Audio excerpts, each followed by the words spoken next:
Episode 2 జయ హనుమాన్ కథ రచన Michael Devi Sri Charan.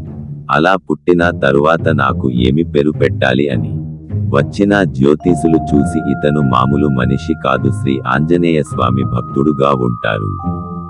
అయితే అతను 25 ఏటా వివాహం చేయాలి, అలా చేయని ఎదుట జీవితంలో వివాహం జరగదు. మిగతా అంతా బాగుంది. రేవతి నక్షత్రంలో పుట్టిన ఈ పిల్లాడు ఆనాడు లక్ష్మణుడు కోసం సంజీవిని పర్వతం తీసుకొని వచ్చిన హనుమ ఈనాడు ఈ పిల్లాడు మీ ఊరు కోసం, ఊరు క్షేమం కోసం సంజీవ పర్వతంలా తను అలా కొండను తీసుకొని వచ్చే ధైర్యం ఉన్నవాడులా ఉండాలి అని సంజీవ్ అని నామకరణం చేస్తున్నాం అని అలా పేరు పెట్టారు. 19 సంవత్సరాలు తర్వాత హనుమాన్ జయంతి వేడుక మొదలు అయింది.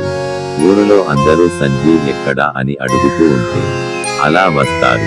అలా తర్వాత సంజీవ్ అనగా నేను నా కళ్లకు చొప్పులు లేకుండా ఉండి తెల్ల చొక్కా వేసుకొని పసుపు టవల్ వేసుకొని ఉంటాను, మెడలో ఆంజనేయ స్వామి వేసుకొని ఉంటాను.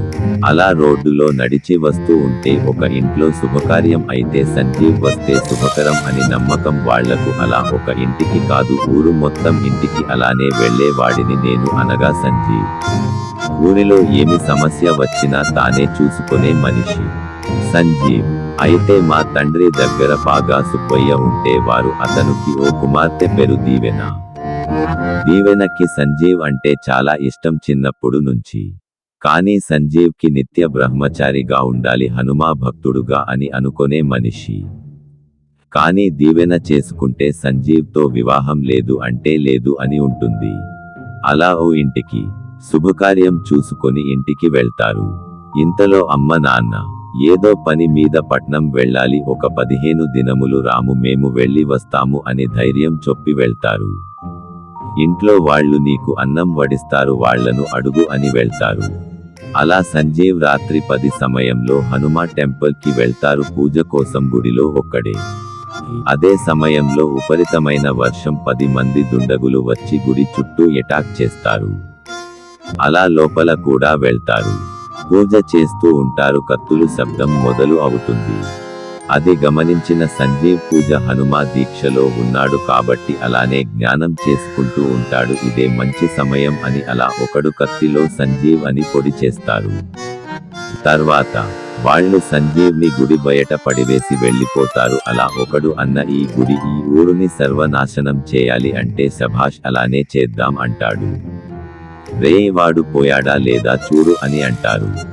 ఒకడు పోయాడు అని అంటారు ఇంకోరు. వీడి నాన్న నన్ను ఇది ఊరులో నన్ను పరువు తీసి చేశాడు, అందుకే అదే పగ తీర్చుకోవడానికి వీడి కొడుకు చంపేశా అని అంటాడు. అలా అక్కడ నుంచి వెళ్ళిపోతారు. ఆంజనేయ స్వామి భక్తుడు అంట, చూద్దాం ఈ భక్తుడిని కాపాడుకునేందుకు వస్తాడు ఏమో. అందులో ఒకడు హహహ ఎందుకు వస్తాడు అన్న సరే వెళ్దాం రండి, గాలి వీస్తుంది, వర్షం వచ్చేలా ఉంది అని వెళ్ళిపోతారు. ఇంతటితో ఈ ఎపిసోడ్ ముగిసింది. మరో ఎపిసోడ్ కోసం వేచి ఉండాలి. అలానే మరెన్నో కథలు వినాలి అంటే Michael Devi Sri Charan YouTube channel ని సబ్స్క్రైబ్ చేయండి. Thank you.